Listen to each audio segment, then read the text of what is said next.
Hello, everybody. Today is January 3rd, 2026. We have a new year.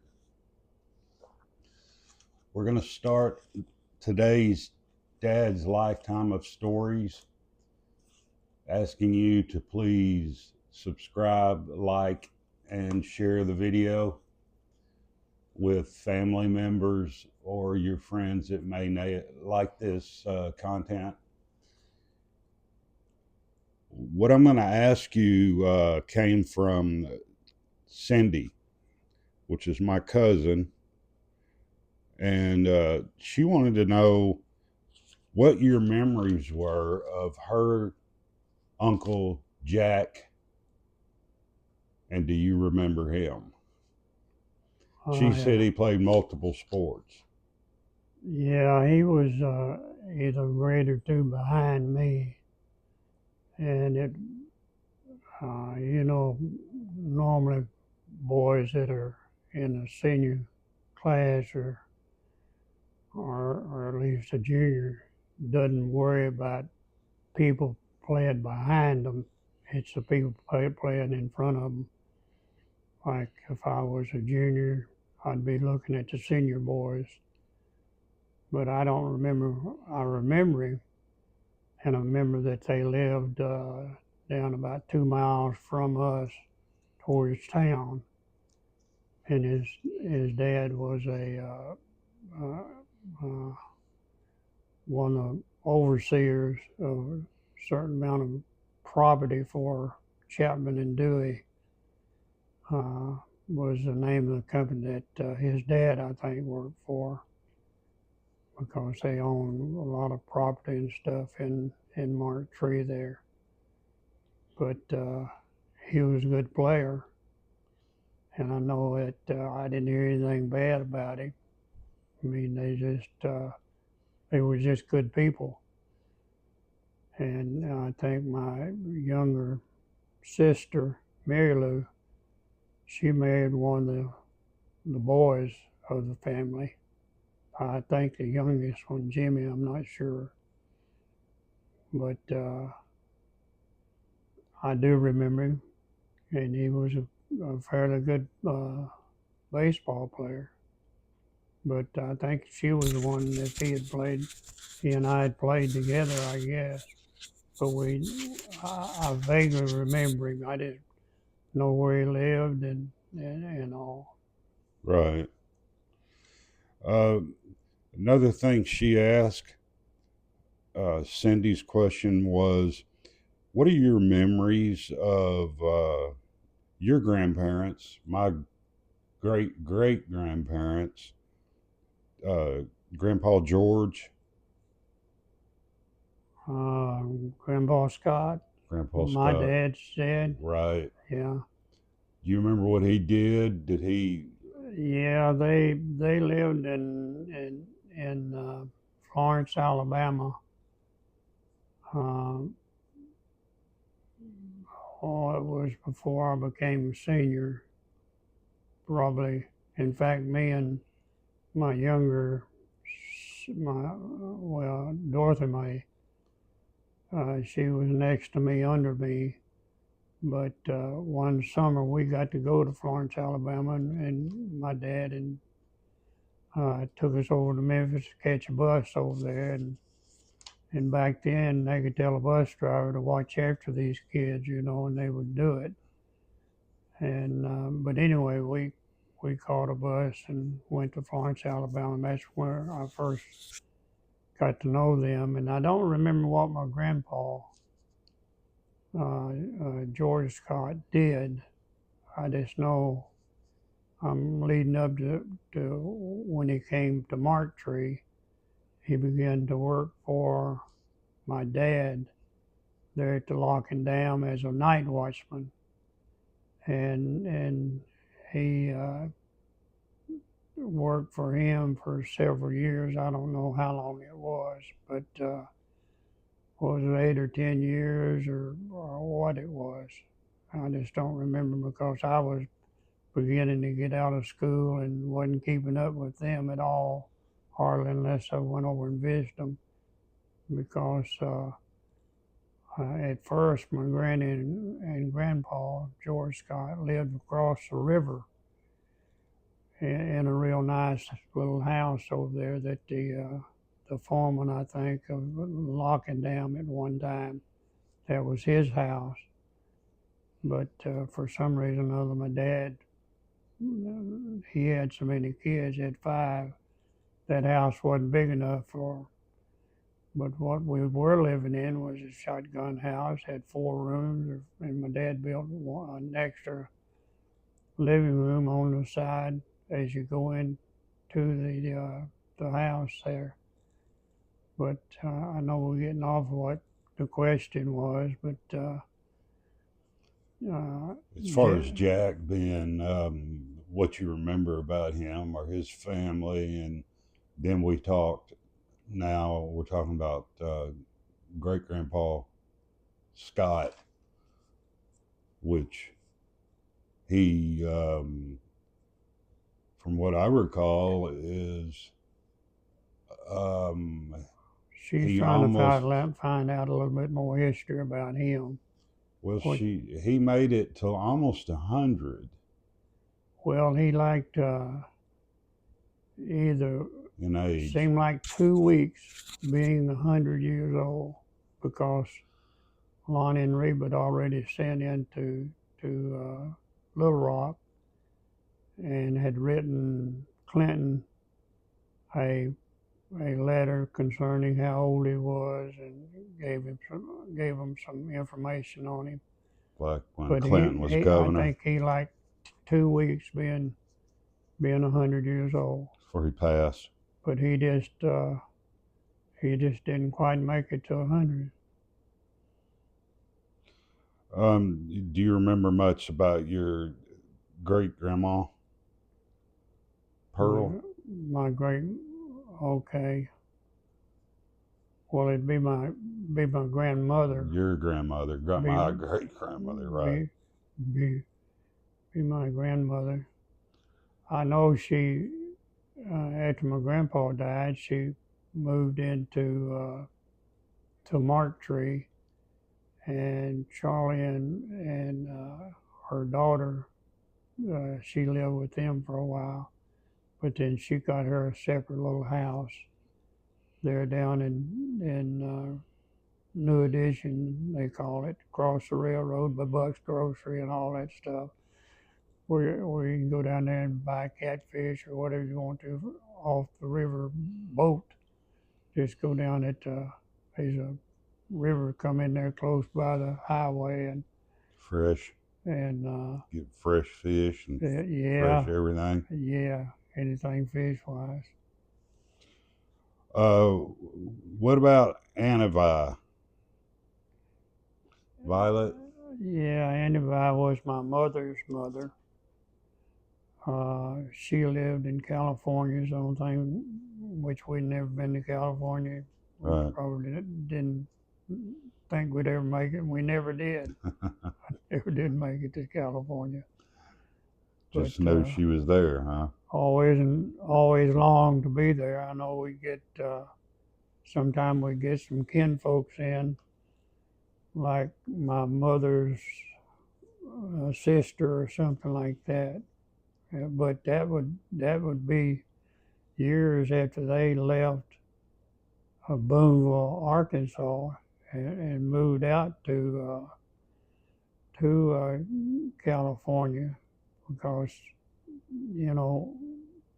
leaving Boonville, they wasn't thinking about it. They were always going out to California, where my Auntie Vi was, and the Auntie Vi was the wife of well, it would be my mother's step father, I guess it would be, because they married, and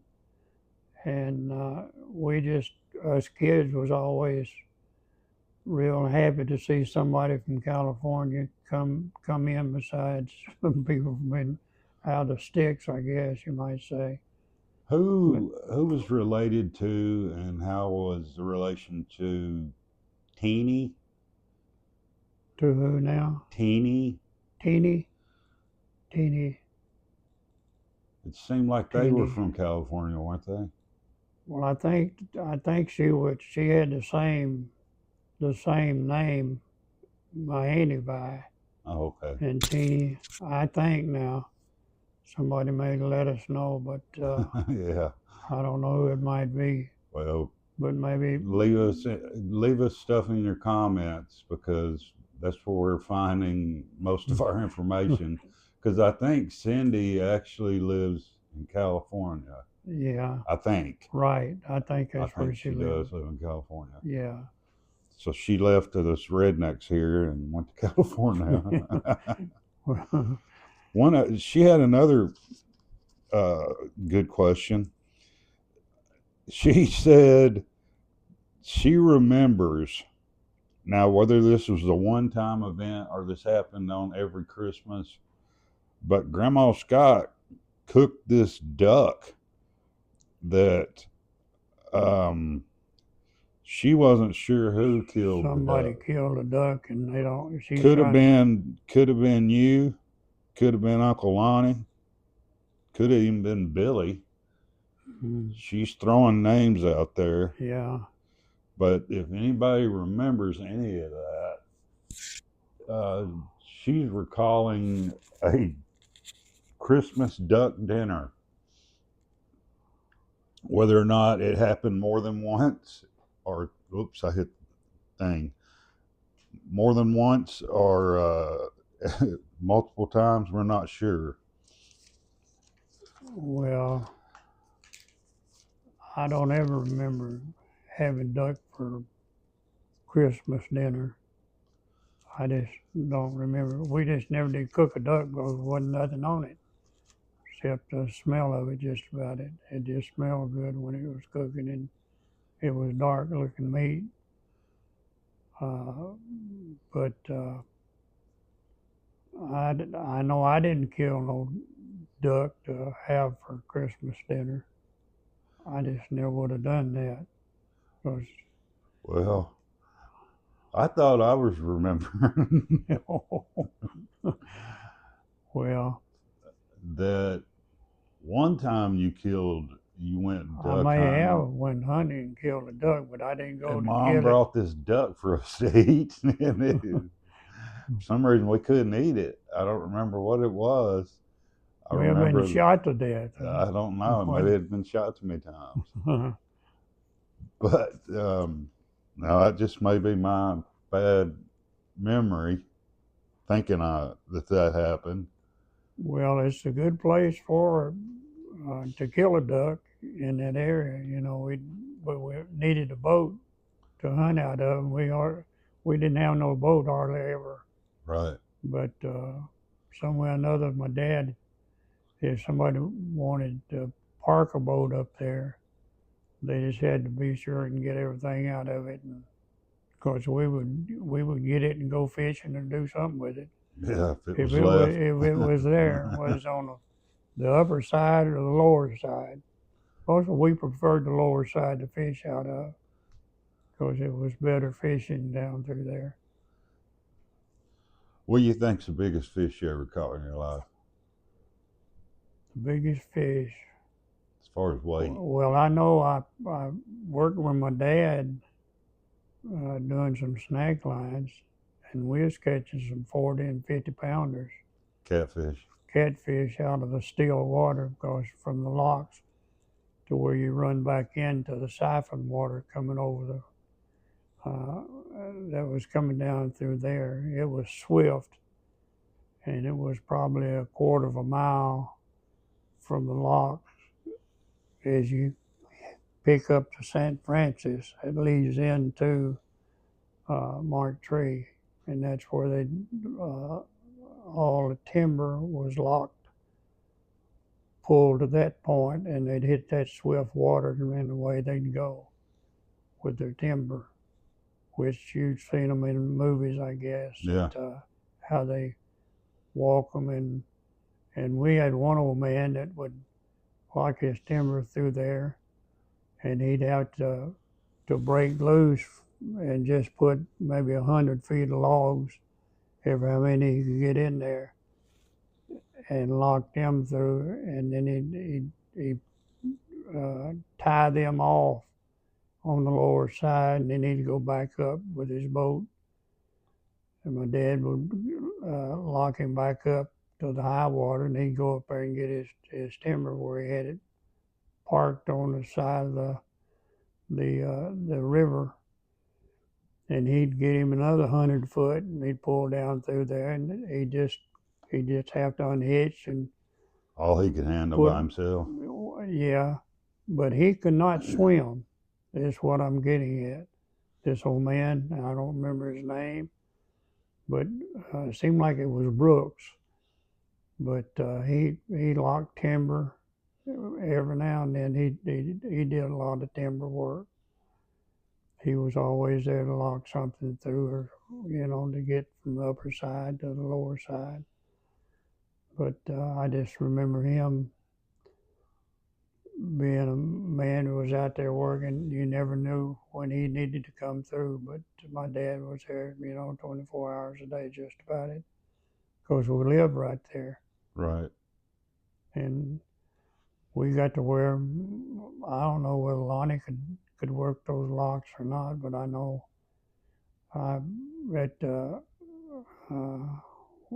the time I became a junior or senior, I think I could begin to work the locks, but it was complicated because you had wickets. You had to let the little bit of water in to fill the locks up and let it rise to what the water was on that side. And then when you got them in there and closed the gate up there, you open the wickets down here on the lower side, and the water would run out of it.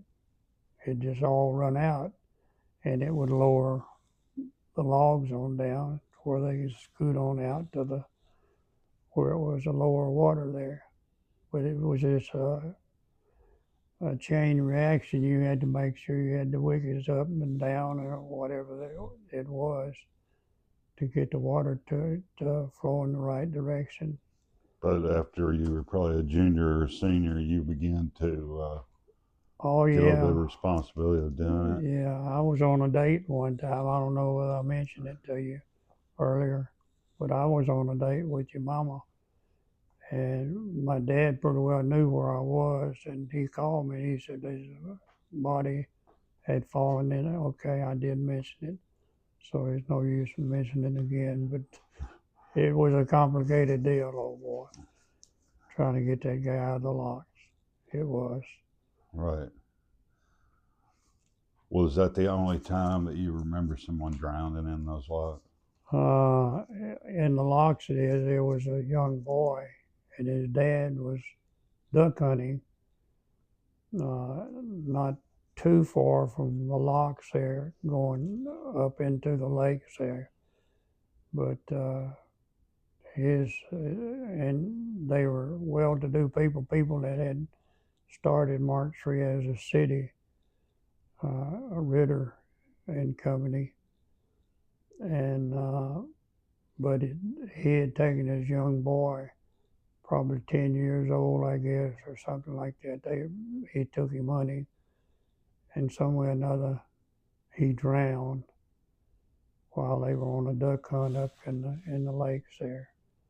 And the guy remembered where he fell in at, because I think they were on the way out of the lakes and ready to to go back home. And they were parked up there at the locks on the north side. But that was kind of a dreary part of my life. And also the whole town was just in mourning because of, I believe the boy was about 10 years old. It was something like that, but it interrupted the Mark III as a city, I think, more than anything else. Right. Yeah. Well, we're going to stop right there, and hopefully, if you will, please put more questions in the comments about Dad's life growing up or any questions you may have that I can ask Dad. And it seems to give you a different perspective when another person is coming up with questions that I'm not going to come up with. But I do appreciate Cindy for doing that. And anytime somebody wants to leave a question, just do it in the comments. And don't forget to like, share, and subscribe to our little channel. Till next week, or in a few days, I guess. See you later. Cindy, I'm glad you asked the question, and it's good to hear from you, and I hope you stay in contact with us. Bye, y'all. Bye.